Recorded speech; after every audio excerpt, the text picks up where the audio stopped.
All right. So as we look at period one, what are the dates of time period one?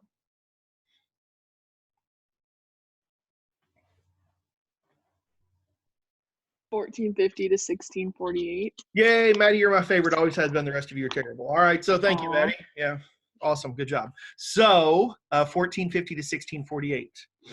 Now, again, I don't know if those time period dates will be important on the DBQ or not. I tend to think they probably won't be, but it still doesn't hurt. 1450 is a random year. The Renaissance starts ish. Your textbook said 1327, I believe, but it's just kind of randomly wherever you start it. 1648, anybody know what that is off the top of your head? Why 1648? Because that's a very specific year. Is that the English Civil War? It is not, but it's close to that, but it is not. Good guess, though, Allie. Close. That's okay. For you, that's pretty good. I'll take it. Any other guesses? Is it the end of the 100 Years' War? Nope. But it's the end of a war. That you got that. And there's a treaty that is important that is signed at the end of that war. It might involve the Germans. Yeah. They are fighting a religious conflict that lasts for a determinate amount of time. Not 100 years, but perhaps shorter. The 7 Years' War and the treaty. 9 longer. No. The 30 Years' War. 30 Years' War. A good middle. Yes, das ist gut. Yeah, 30 Years' War, correct. And the Treaty of Westphalia, which increases the amount of religious tolerance in Europe by a smidge. A smidge. All right, so let's start with a little bit of background. We don't need a ton, but there's always a potential that you could have a period one DBQ and you need a little bit of context. So we know that late medieval Europe is in quite a state of flux. The Catholic Church is in disarray. We have a time where we have not one, not two, but even 3 popes because we can't agree on who has that authority. It makes the church look pretty bad. There's a lot of corruption. There are, 12-year-old cardinals. There are religious leaders openly having mistresses and children, and things they're definitely not supposed to be doing. There's a lot of people buying and selling of offices. There's people having multiple churches under their control at once, so they get multiple salaries, but not delivering the expected amount of services to the community. And a lot of this stems from, of course, everyone's favorite topic right now, a major outbreak of disease. Yes. So we have the Black Death. Now, the Black Death, of course, has way worse actual impacts than coronavirus. The difference is today, of course, our population is much greater and we're much more interconnected, which is why that disease spreads much quicker and has much more devastating effects for our economy and things. And we also know a lot more about science, but they knew pretty much nothing. So the death tolls vary. We're looking somewhere around 25 million people is kind of the estimate you often see. Completely changes a lot of things about society. The Catholic Church is hurt because they basically say, keep praying, keep going to confession, keep, performing communion. Those things aren't helping. The church doesn't have answers. We don't have any sort of international cooperation. There's really no sort of, some city-states close down and don't let anybody in or out, which we can certainly relate to. And some places just try to continue on life as much as normal, and that's a really bad idea. The disease often impacts you and kills you in less than 2 days. You die a horrible, painful death. It's really, really, really rough. And they have no way to combat it, nothing whatsoever, outside of attempted isolation here and there. So it's pretty negative effects. We see riots and rebellions all over Europe. We see people demanding more rights for peasants who, of course, lived in a feudal society where they did a bunch of labor for no financial reward. They got to live on a place that wasn't their own. They got to keep some of the food they farmed. And a lot of those structures are going to change because of the impact of the Black Death. And I would argue the Black Death is one of the causes of the Renaissance, which is where we will start our discussion today about the Italian Renaissance specifically. So we know that Renaissance means rebirth. When you think of the Renaissance, obviously art is at the forefront of a lot of what we think about the Renaissance. What are some broad characteristics of the Renaissance? Let's talk about those causes. I know it's been a while, but in addition to the Black Death, changing the financial trade, also encouraging people to perhaps live for today because I may not have long in this world. So we've seen increased demand for luxury goods, rich people wanting nicer things, which opens up people to try to pursue those careers, leave the fields and learn how to sew or learn how to become a tailor or whatever. What other causes might there be of the Renaissance? How might we get here? Coming home from the Crusades in the Middle East. Okay, you're correct. And how would that be impactful? There's more Middle Eastern interaction. Okay. And so we get more of their culture. All right, the Middle Eastern societies were definitely ahead of the Europeans. We were coming out of a period, the late Middle Ages, sometimes called the Dark Ages. A lot of scholars now say that's probably not accurate or fair, but definitely there's not much ability to read and write. There's not much intellectual development.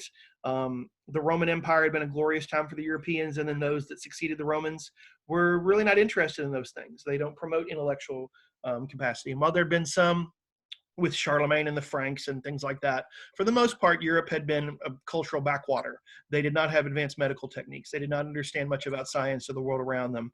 Everything was attributed to God's will, basically. That was the extent of it. There really wasn't much more exploration than that in many cases. So we're going to be in contact with the superior society. They kick our butt militarily in the long run, but we come home with a renewed interest.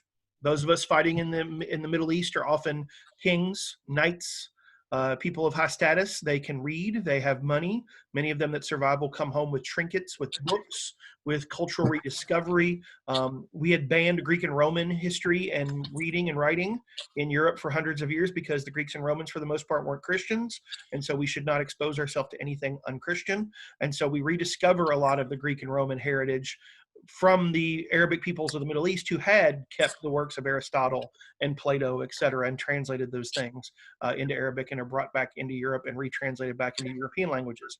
So it's that rediscovery of the heritage of Europe. It's also, of course, the fact that we're going to increase our trade with the Middle East, that we're going to have increased wealth into European societies. We see the creation of banking systems and merchants who become fabulously wealthy, and then, of course, use that wealth to showcase their own power and influence.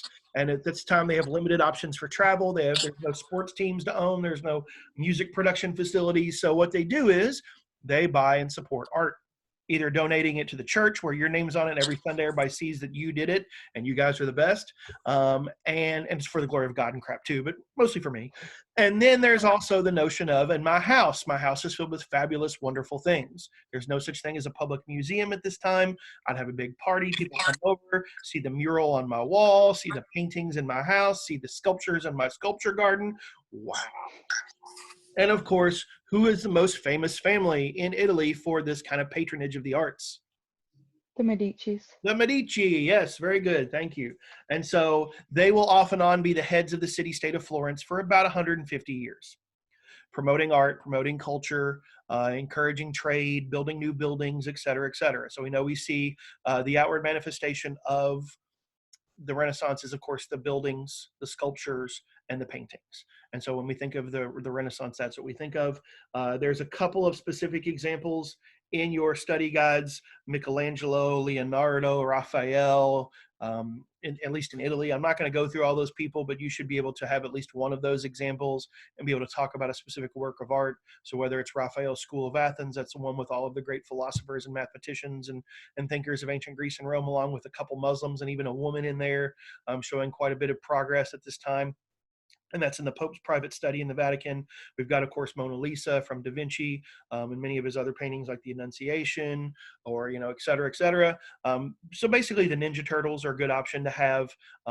Michelangelo's David and how that showcases the strong, powerful prominence of the city-state of Florence, blah, blah, blah, blah, blah. So you should be able to pick at least one of those works of art and be able to describe it or talk about it. That would be a great piece, for example, of outside evidence, perhaps in your DBQ.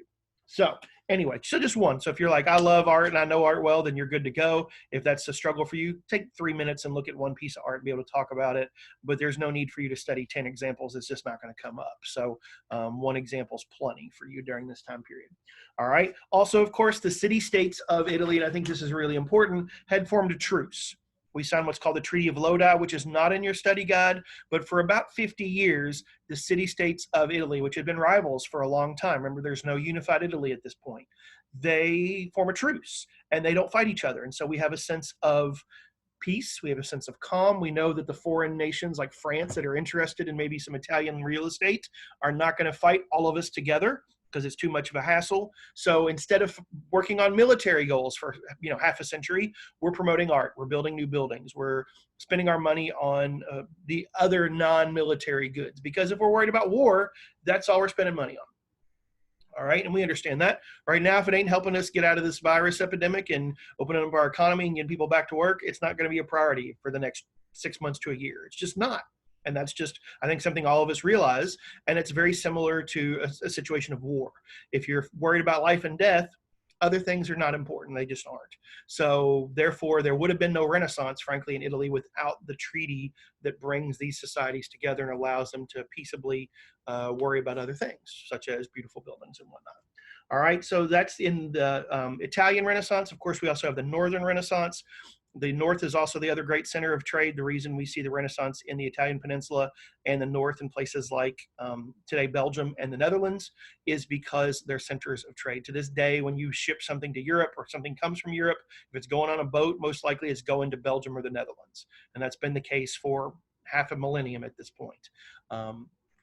I was just in those countries not too long ago, and you definitely see lots of huge ports, major. My train went through Rotterdam, and Rotterdam is the biggest port in the Netherlands. And you saw huge ocean liners and all these, with hundreds and hundreds of cartons on them, bringing materials from foreign places. So that's something that's been the case for a long, long time in Europe.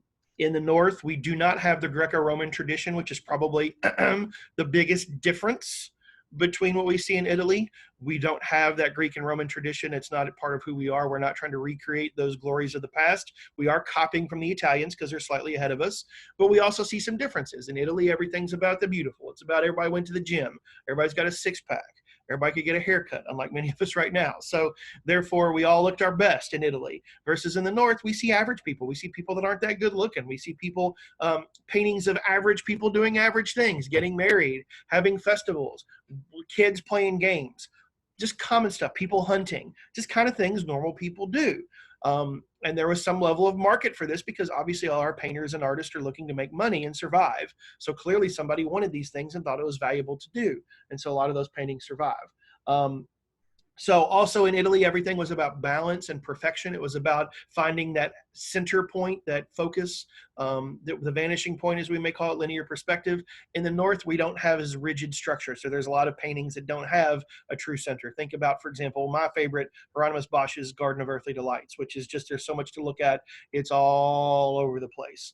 And I don't know if you've seen this. There's been some people during our quarantine on social media who have taken to recreating famous paintings with their family members, which is fantastic. And the other day I saw a husband and wife with their dog who recreated the Birdman eating the guy with crows flying out of his rear end on Twitter. So that was awesome. So if you haven't seen that, I highly recommend it. There's strategic covering of certain body parts, but for the most part, that's what the woman is acting like she's eating her dog. And so they photoshopped some things in, but it was pretty funny, made me laugh. So anyway, that is the broad strokes of the Renaissance. I think you all know the big pictures of that. We also have artists like Dürer with his woodcuts. We have Jan van Eyck, the Arnolfini wedding, where she looks like she's pregnant, but she's not. And the dog for showing the nature of trust in their relationship, all that good stuff. So some of those examples. You really would need one, I could imagine. Any questions about the Renaissance before we would continue? Okay, awesome. We also see at this time the growth of European exploration. Ladies, why might the Europeans want to go explore? What would be their motivation? Someone help me out with a reason.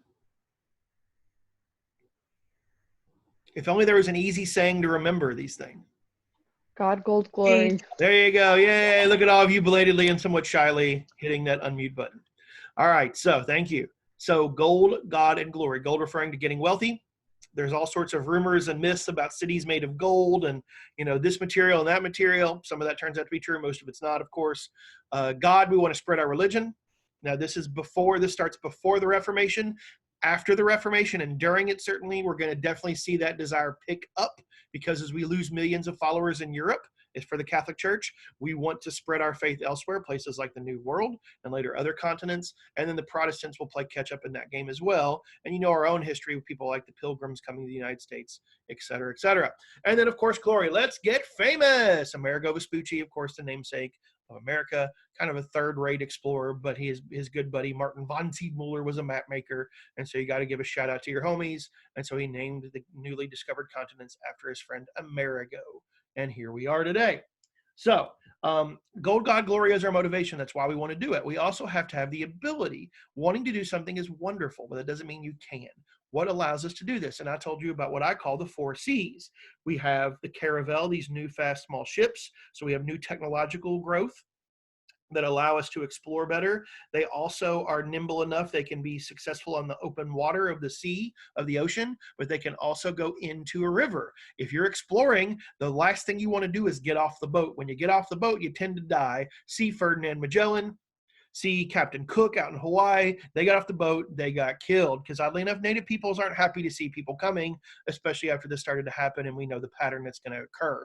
So we want to have something that's good on the open water and can also sail upriver. And so the caravel can do that. Now, once you start to colonize and conquer, then you have your big old, the Spanish called them galleons, giant football stadium, boats that can carry all this silver and all that. But in the early days, you don't want that big giant monstrosity. It's hard to maneuver and you're going to have to get off the boat.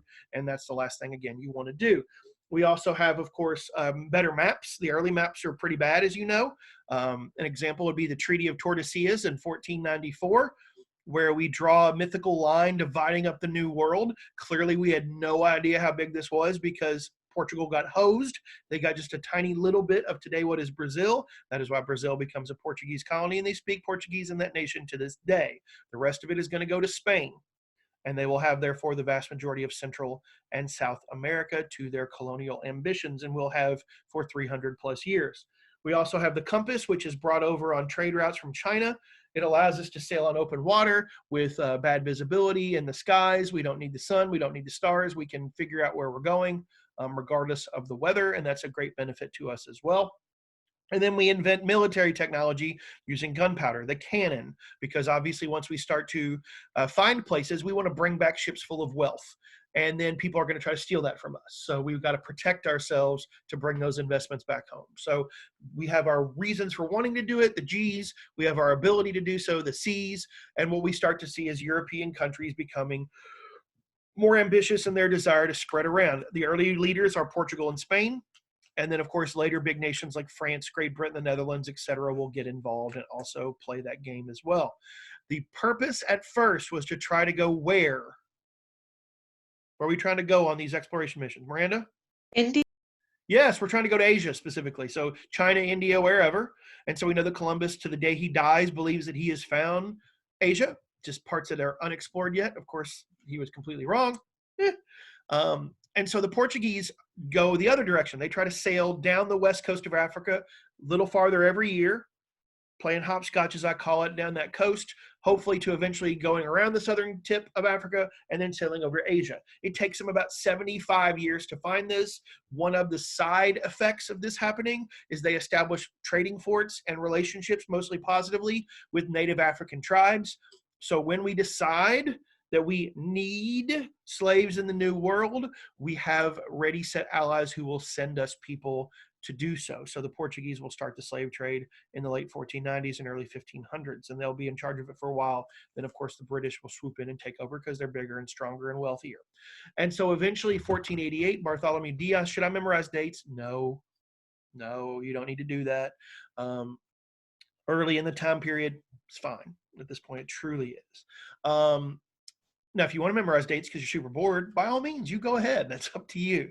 But 1488, Diaz hits the Cape of Good Hope. He sails back home. Woohoo, he found it. A decade later, 1497 to 98, Vasco da Gama becomes the first European to sail to Asia. He lands on the west coast of India, and they're like, cool.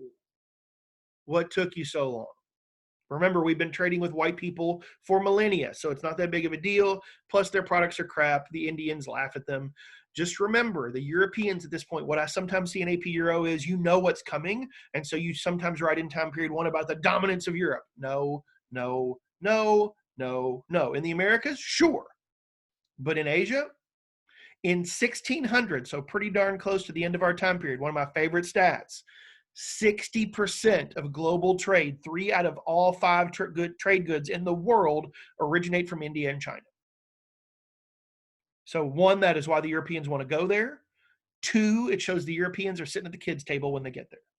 They are not respected. They are not impressive. We're like, sure. Okay, whatever. So it's not going to be an overwhelming impact. Now, later on, it will be, but that's a couple hundred years down the line. The example I always give is the Europeans in our time period 1 and the first half of time period 2 is like watching Beyonce in her 3rd grade talent show. I'm sure she slayed, but she slayed as an 8-year-old. And so if some high school kid or some professional performer at that point, or some kid who was already on the Mickey Mouse Club and getting professional voice lessons came out and competed with Beyonce in some sort of dance or sing-off, she'd have got whooped. Now, anybody that had any sense could have watched her when she was 8, I'm sure, and she'd have been amazingly impressed and said, wow, that kid's going places. So you saw the talent, you saw the ability, but it wasn't there yet. So always be cautious when writing about this first time period. It's the ascendancy of European power. It's the growth. It's the possibility. It is not dominance yet. I should not see that word when talking about time period 1, unless you're talking about, the Americas by the end of it, that's fine, but not in Asia. No. Okay? So just be cautious about that. As we call it in history, the sweeping generalization. That's what all history teachers and professors hate to see. Throughout time. Oh, no. Never, ever say that in writing or out loud, frankly, ever again. I'm going to slap myself later for even bothering to say that phrase, but don't do it. All right. So that's setting up the trade to Asia. Of course, we also have the opposite direction. So we basically have 3 stages. We have exploration, which we've done. We then got to conquer. Then we got to colonize. We got to set up those colonies. So conquest. There are 2 major Native American groups in the New World that we're going to fight with. Not that it's super important to us, but anybody remember who they are? The Aztecs and Incas. Yes, Elizabeth, you're the big winner. Thank you, ma'am. Aztecs and Incas, appreciate that. What factors allow us to conquer them readily, easily, frankly? Disease. Huh, how relevant. Correct. Smallpox, which was extremely virulent.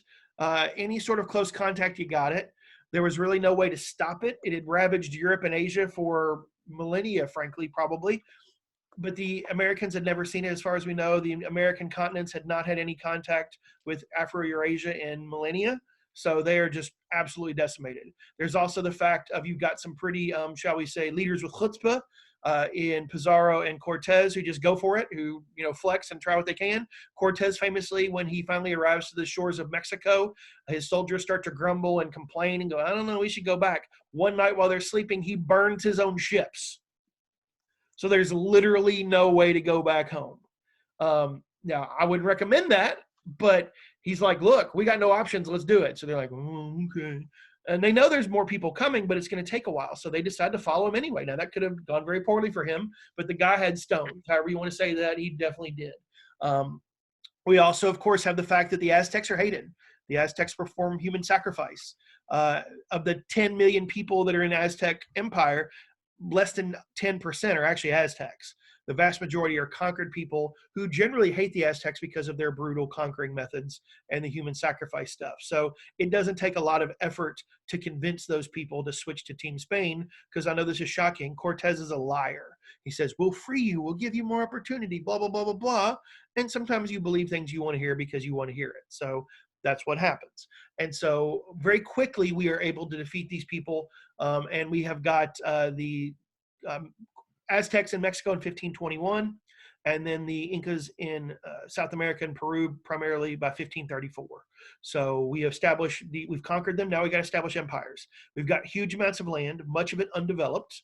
We want to mine for precious metals. We want to grow crops, cash crops specifically. Can anyone remember the #1 cash crop of this era? Is it sugar? It is sugar, correct.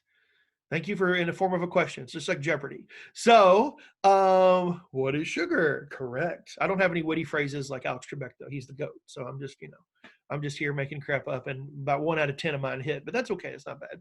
So, sugar is primarily the major cash crop. What you learned about American history is true for America, but the United States of America is an outlier in many ways, both in terms of slavery, in terms of crops grown, et cetera. The vast majority of Central and South America are going to grow sugar because sugar is cheap and sugar is addictive. So your average person can afford it back in Europe. They like it. It tastes good. And so they want it. And so therefore we are going to grow thousands and thousands and thousands and frankly, millions of acres of sugar all through the New World. Of course, the native population, about 90% will die within the first 100 years, most of it from disease. So we're going to need some laborers. We try to encourage indentured servitude, Europeans who willingly come over, work their time, and then they're free. The person that owns the farm pays their passage, but not enough do it. And so it is decided to look for slaves. Of course, racism plays a part in this, but also remember the pre-existing relationship the Portuguese had already made with African leaders on the West Coast, and it's a good deal for those African leaders. I want you to defeat your enemies. I want you to take them in. You will never see them again, because your number one concern in conflict is if you defeat your enemies, they're going to come back for revenge. So if I ship all the fighting age men across the ocean, they're never coming back. That's a win for me. And then the Europeans will trade me for the slaves with weapons, which allows me to further increase my dominance. So we won't get into the effects it has in the African cultures and civilizations, but it's quite impactful there as well. But by the nature of sugar plantations, the vast majority of slaves are going to be men. It's really hot work. It's outside. It's very labor intensive. Sugar requires a lot of work to get to it from the sugar stalk. And then it requires a lot of lifting and all that kind of stuff to get it processed. So therefore, they don't want women for the most part, like was the case in the American South. They want just pretty much men. So we're going to see lots and lots of that. There's, of course, racial segregation. There's racism. There's appalling treatment of people on the course of slavery, and you know all that stuff.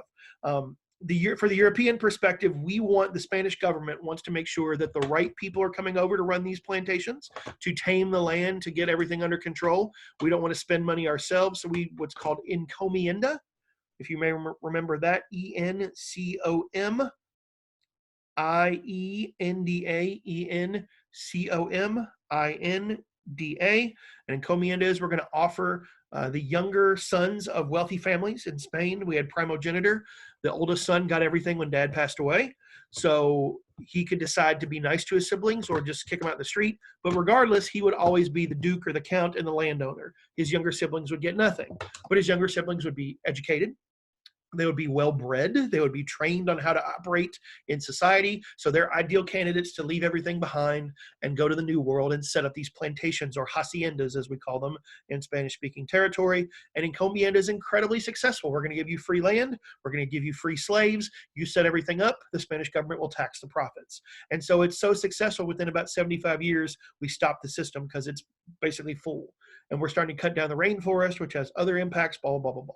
So long story short, this is going to become a cash awesomeness for the Spanish and the Portuguese. Eventually, of course, the English, the Dutch, the French, etc. will get involved as well and make quite a bit of money. Some do a good job with it. The Spanish tend to waste it, which we'll talk more about later. All right. So the first two big ideas are going to be, of course, the Renaissance and exploration. So that's where we are at this point. Any questions here? You started learning this stuff in elementary school, so I doubt it. Okay, good. Briefly, I just want to make sure I use the term new monarchs. That is what we call the new breed of monarchs that occur during this time period, multiple continents. Think like Henry VIII and the Tudor family in England. Think Ferdinand and Isabella in Spain. When we say new monarchs, these are monarchs that are going to be more aggressive. They tend to take bigger risks. For example, having an Italian sailor sail around the world and give him the financial backing is pretty risky. It tended to work out well for the Spanish, though. And we're going to challenge the Pope. The big question at this time is, can the Pope tell kings what to do? And for much of early European history, the answer was yes, absolutely. And some of these kings are going to start to fight back and say, no, God chose me as well. I know God chose you to be the Pope, but God chose me to be the king of this nation. And so I'm going to make decisions. You're going to respect those decisions. You're going to back off. And so we start seeing that challenge. And certainly we know Henry VIII is a great example of that. So anyway, let's go to the Reformation, and then we will maybe get one other thing in today, and then we'll finish the rest of it on Friday session. So the Reformation, of course, we have the desire to form new churches in protest. We try to reform the Catholic Church. We believe the Catholic Church has lost its way, is making mistakes. When the reform movements are challenged or just straight up disagreed with, we then form new churches in protest. So Protestant Reformation. Can anyone remember what some of the criticisms are? Saving indulgences for the last, because I know we want to talk about indulgences, but can I get one or two other criticisms? What's wrong with the church that people are upset about? Excuse me. Like my boy Marty Luther.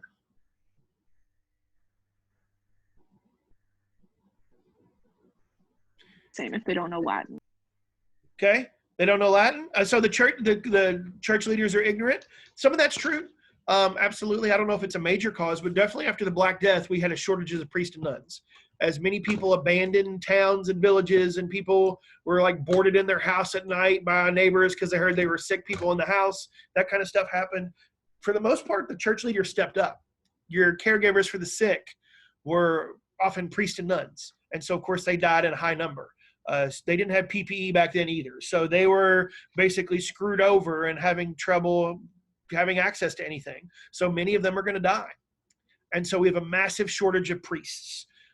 So there's a lot of corruption issues. And if I'm somebody looking for a stable life, church is pretty good. I'm getting 3 squares a day. I'm getting a place to live, and I'm getting a salary. And you know who's not going to run out of money anytime soon? The Catholic Church. So I'll be a priest. Have I been trained? No. Can I speak Latin? No. Do I really care about people's spiritual health? Probably not, but it's a job. So there's a lot of shady characters get involved with the church. And after you have that for a couple of generations, we get some really poor decision-making. And some of those worst, like popes having 3 mistresses and like 7 kids out of wedlock and flaunting it, 12-year-old cardinals, people with 5 churches at once so they get 5 salaries with transportation at that time. There's no way you could help 5 towns in a week. It's just not possible. So all that stuff builds and builds and builds and builds. That's definitely part of it. True. What about the indulgences? Somebody tell me what's the issue there. Indulge me. Indulgences were basically a way to buy yourself into heaven. You could buy forgiveness for sins and days out of purgatory, or years actually, usually. Yeah. And then they started doing it for the dead people too. So you could buy your dead family members out of their time as well. Yep. Why? Because the Catholic Church can make money that way. Scratch Skrilla, stacks, dead presidents. You got it. Money, money, money. Absolutely. Indulgences had been around for a while. They were like, think of like merit badges in scouting. They were a reward for doing good works. But they became a financial opportunity because we need money and also because we want to rebuild the Vatican. St. Peter's Basilica in Rome at that point was 1,000 years old. It was small. It was falling down. We have the so-called warrior Pope, Julius II. When we watched that film clip from Luther back in the fall, he rode through the streets of Rome in a gilded suit of armor, and he wants to leave his legacy. And he wants this massive tomb that he wants Michelangelo to sculpt. And he will get around to about 3 of those statues, which you can still see today, by the way, if you know where to look. And he says, hey, I want you to build it. And Michelangelo's like, this church is not big enough to hold your tomb. So literally the fact that his tomb wouldn't fit in this church is him like, I got to build a bigger church. Of course, it's going to take a lot of money. We're going to steal the marble off the outside of the Colosseum to build St. Peter's. So it's a literal connection between the glories of the Renaissance, because we know the greatest patron of the arts during the Renaissance is the Catholic Church, to the Reformation.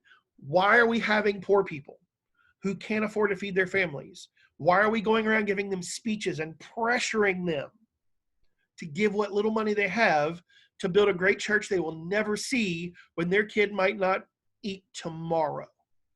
And so Martin Luther, who is a monk, who is a professor of theology, who becomes a priest because he's having all these questions and quandaries about the church. This goes on for a decade plus. He writes a diary, people that he served in the monastery with.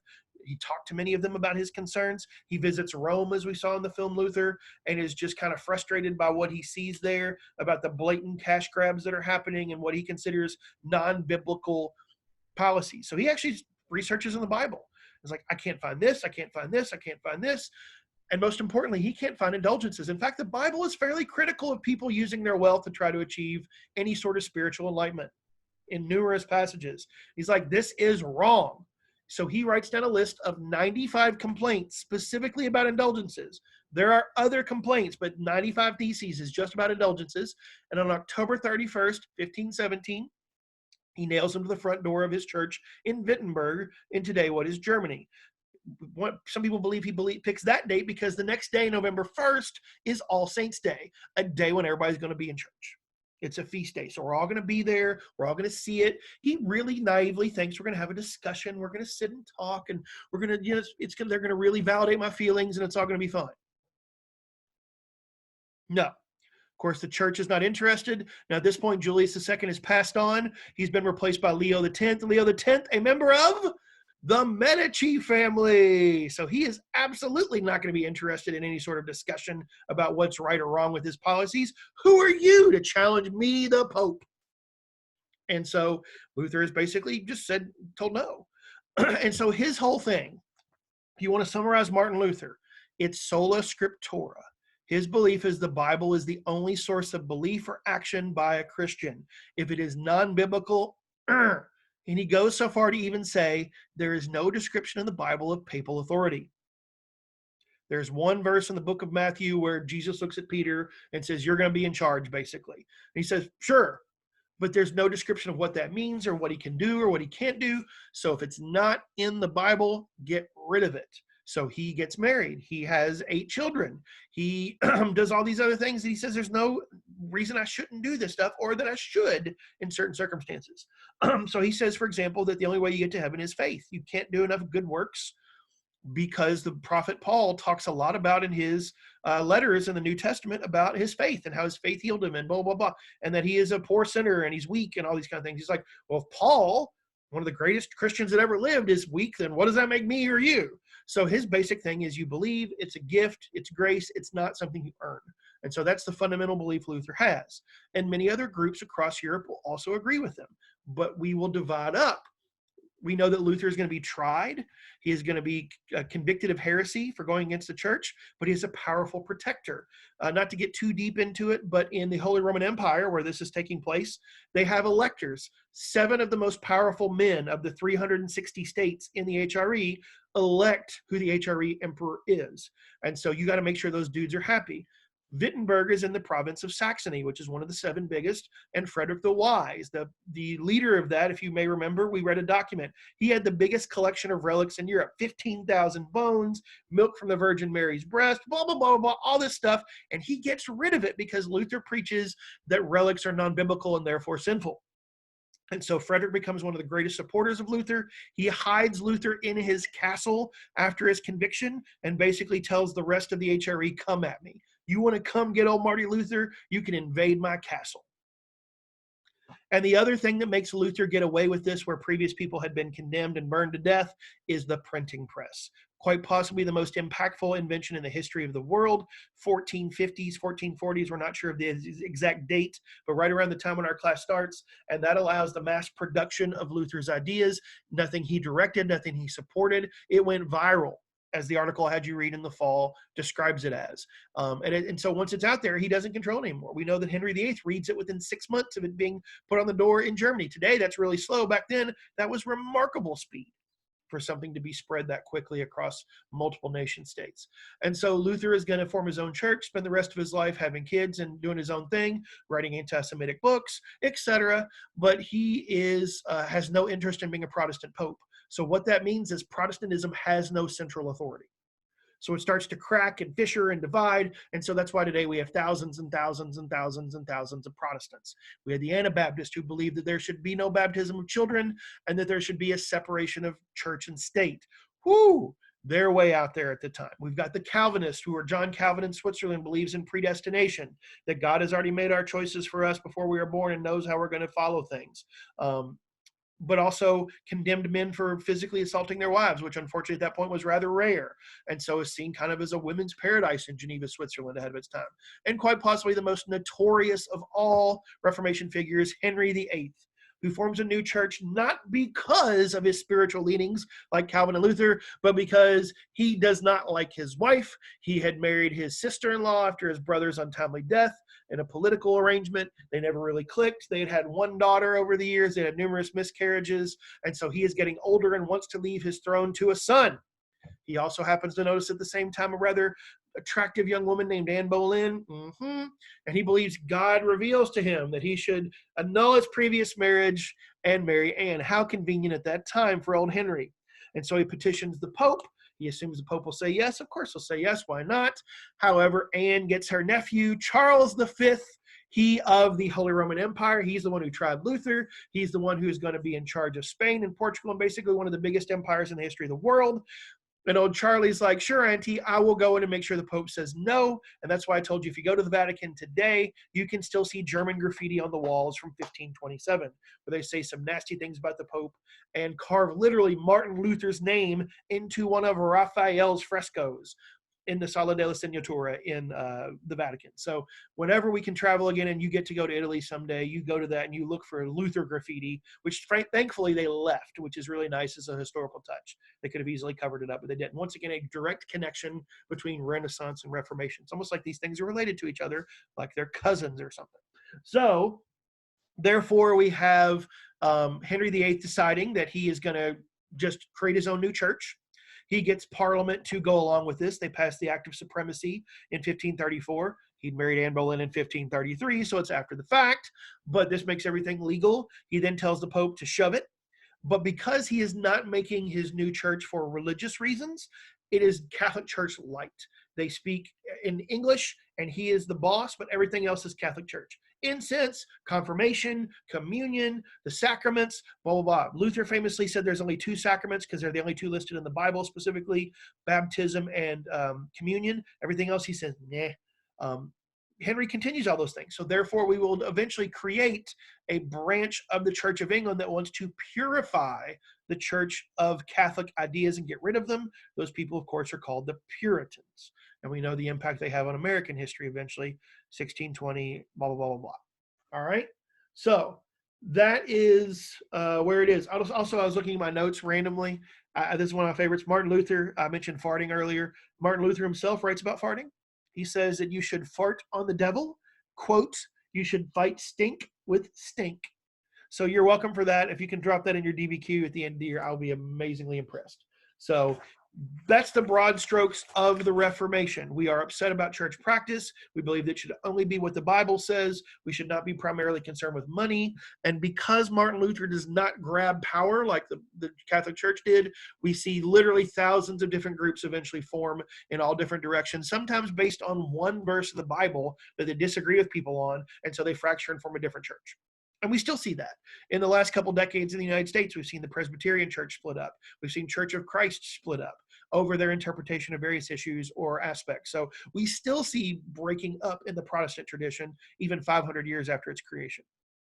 Okay, now the last thing about that, we see a couple aspects. There is conflict in the German states. We have the peasant rebellion because the peasants see that, well, Luther's challenging the church. So if we don't have to listen to the Pope, I don't have to listen to my landlord. And Luther, of course, no, we did a DBQ on that back in the day. Luther calls them the murderous, thieving hordes of peasants and says, absolutely not. Do not use my name as justification for your terrible things.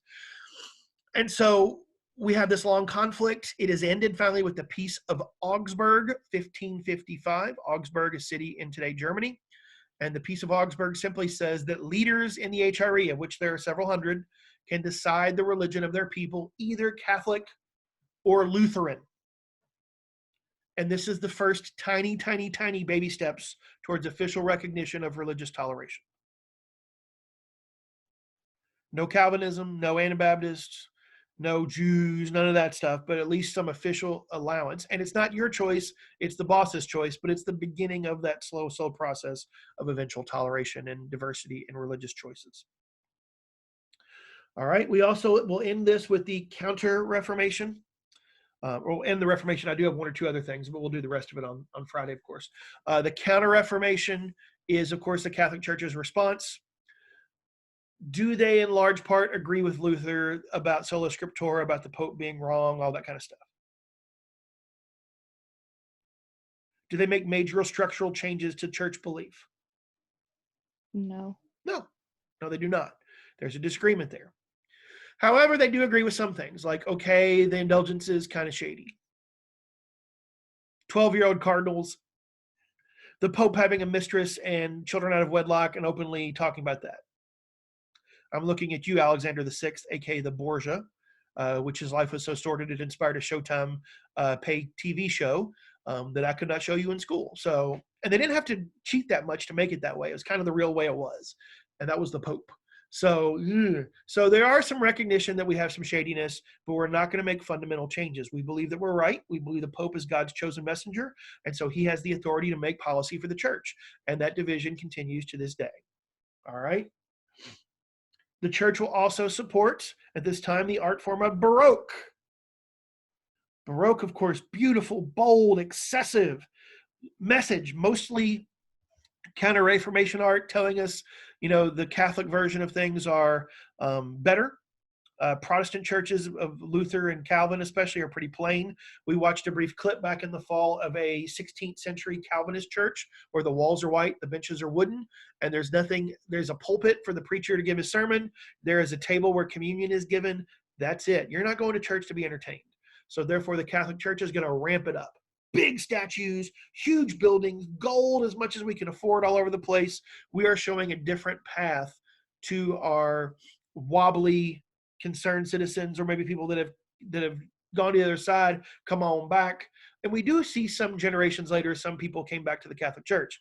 I know this is shocking. A lot of our German princes that convert to Catholicism, Lutheranism, did so because of financial and political concerns. There's no Pope and there's no church taxes. So therefore, they become Lutherans, not because of spiritual desire or belief that this is God's will for them, but rather because it's cheaper and makes them stronger. So there you go. So that's the Reformation. We also do create, I will say last thing on that, the Jesuit order, which is going to be responsible for much of the spread of the faith in the Americas, in Africa, and eventually in Asia. Because their desire is, we've lost followers in Europe, let's gain them around the world. They also have a strong educational mission. Anything with Xavier, anything with Ignatius or Loyola is going to be Jesuits. So like St. X here in Louisville, Xavier in Cincinnati, Marquette, Boston College, all those institutions, Loyola of Chicago, Loyola of California, those are all going to be institutions which have a Jesuit background. Okay, let's do one last thing and then we will call it a day. I don't want to get into the wars of religion. I don't think we have time. I will follow the structure of the study guide here. And so let me make sure one thing, sorry. I'm broadly trying to follow this.